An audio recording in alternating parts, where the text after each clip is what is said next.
What's up guys, Jarv here, back today jumping into Destiny. In today's video, we're taking a look at the best farm for week 7 of Season of the Witch. If you've been waiting to get your hands on an absolute god roll of the Rufus's Fury auto rifle, or you still haven't got your hands on the Conditional Finality exotic shotgun from the Root of Nightmares, then this week is your week, and make sure to stick around and enjoy the video. If you do enjoy the video, be sure to leave a comment and rating down below, and remember to subscribe for more Destiny 2 content. But without further delay guys, let's jump into the video. Now each and every week in Destiny 2, there is often the best farm this week. Naturally, this week is no different, and for the very first time in Destiny 2, we see the Root of Nightmares become a featured raid. This is a result of the Crota's End raid launching in this season, so whilst the challenges in Crota's End will rotate week over week, Root of Nightmares now finds itself in the featured raid rotation, and as a result of this week's weekly reset, this now means that all the challenges are available throughout the entire raid, and on top of that you can even farm the final boss if you still haven't got your hands on the Conditional Finality. Now the Root of Nightmares has 2 difficulties. You have the normal mode and the master mode. Now completing the challenges on normal difficulty will reward all guardians with double loot for each encounter which you complete the challenges on top of the encounter itself. And as for the master difficulty, regardless of whether you even complete the challenge, you'll receive masterwork materials as a reward, spiky high stats from the master difficulty, which also has a focused stat which changes on a weekly basis. Now on top of that though, if you do complete the challenges on master, you will now in fact be rewarded with adept raid weapons with enhanced perks. And out of the 6 raid weapons available from the Root of Nightmares, 3 of them are absolutely top tier. Now inside the Root of Nightmares there are 4 major encounters. Now within the first encounter there are 3 weapons available. This includes the Briar's Contempt, the Solar Linear Fusion Rifle, the Corex's Distress, the Strand Grenade Launcher, and the Nessa's Oblation, which is a Void Shotgun. For the second encounter you'll be able to get your hands on the Mikhail's Reverence Strand Sidearm. As well as that, you'll be able to also get the Corex's Distress Grenade Launcher once again, the Acacia's Rejection Solar Trace Rifle, alongside the Nessa's Oblation Shotgun. As for the third encounter, Mikhail's Reverence is available once again, on top of the Rufus's Fury, the hugely popular Strand Auto Rifle, the Acacia's Rejection Trace Rifle, and the Corex's Distress Grenade Launcher.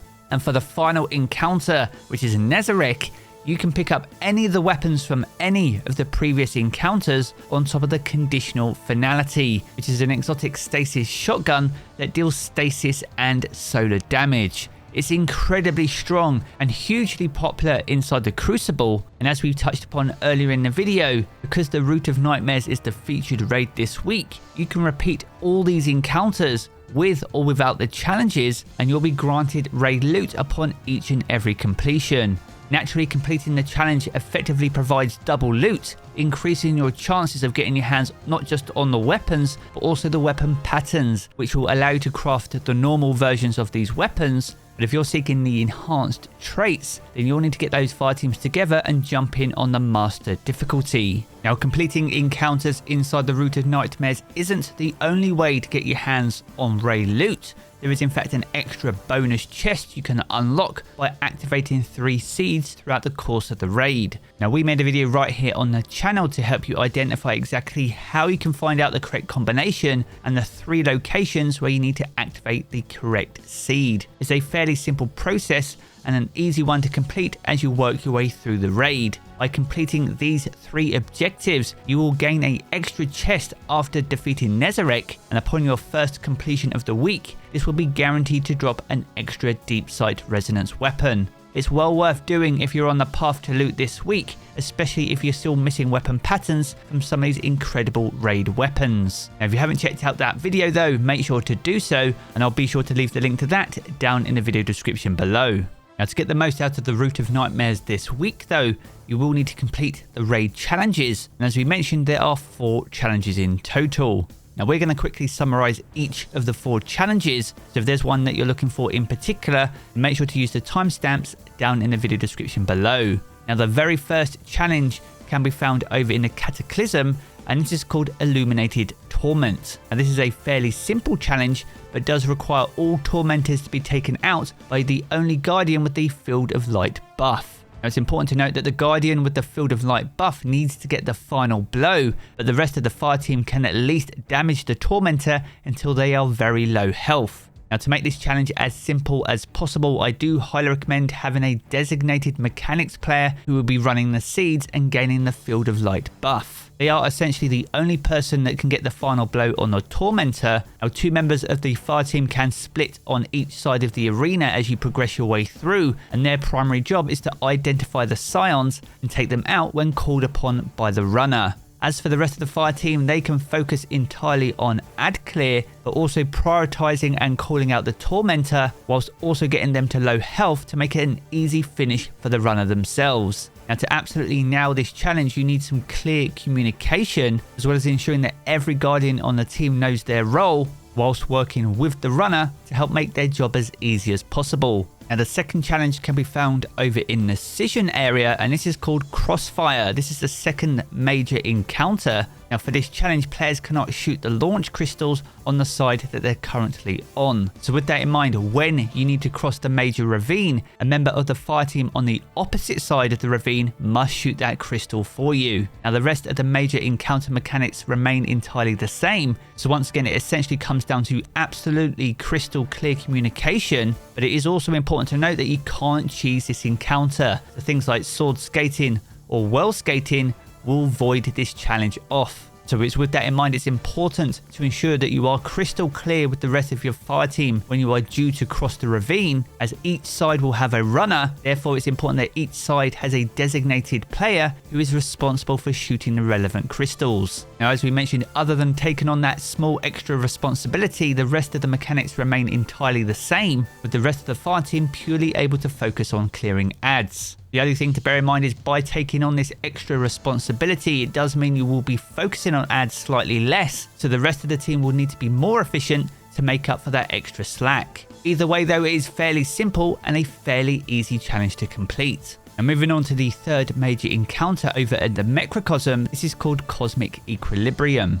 And to complete this challenge, all the dark planets must be moved to the left side of the room and all the light planets moved to the right side of the room. Now, all the rest of the encounter mechanics remain entirely the same once again, but what makes this so difficult is most normal fire teams do exactly the opposite that this challenge requires. And when you kick off the encounter, you will see 4 dark planets and 2 light planets on the right side, and as a result, the opposite on the left. Now, typically fire teams move sets of 2 planets at a time, but as a result of this challenge, you will need to swap a group of 4 planets, with the dark being on the right and the light planets being on the left.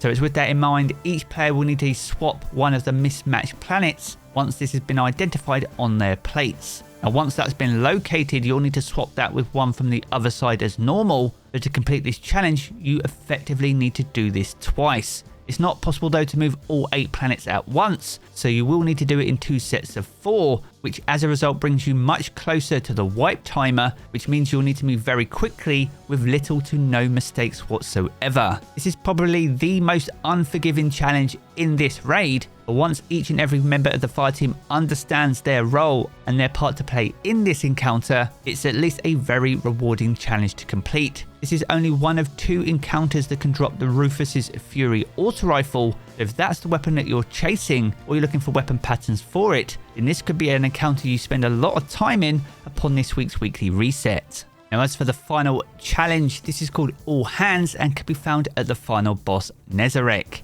Now this requires everyone in the fire team to get involved, with each member of the fire team needing to shoot 1 dark and 1 light node during each phase of the fight.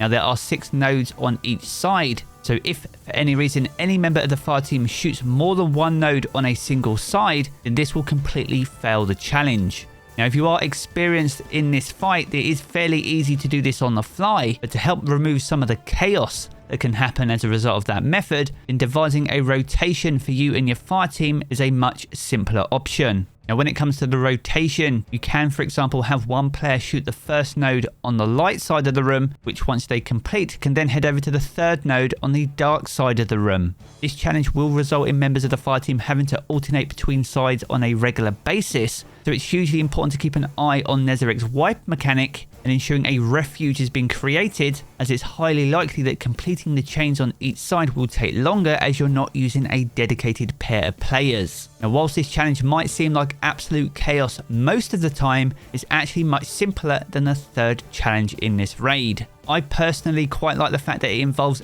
everyone in the major mechanic, and if you and your team can absolutely melt Nezarek, then you'll only need to complete this once, but if you aren't able to take him out in a single phase, then you'll need to repeat this through each phase until you defeat Nezarek, the final boss. As we touched upon earlier, Nezarek can drop any of the raid weapons, including the raid exotic Conditional Finality, and if you have completed all the requirements to unlock the bonus raid chest 2 on your way to this fight, you'll also get a bonus raid chest dropping guaranteed Deepsight resonance rewards. There has truly never been a better time to jump into the Root of Nightmares raid, and it is most definitely one of the most accessible raids in Destiny 2 in recent times. And as always, if there's a particular piece of loot that you're looking to chase or a certain role, then be sure to sound off down in the comments below.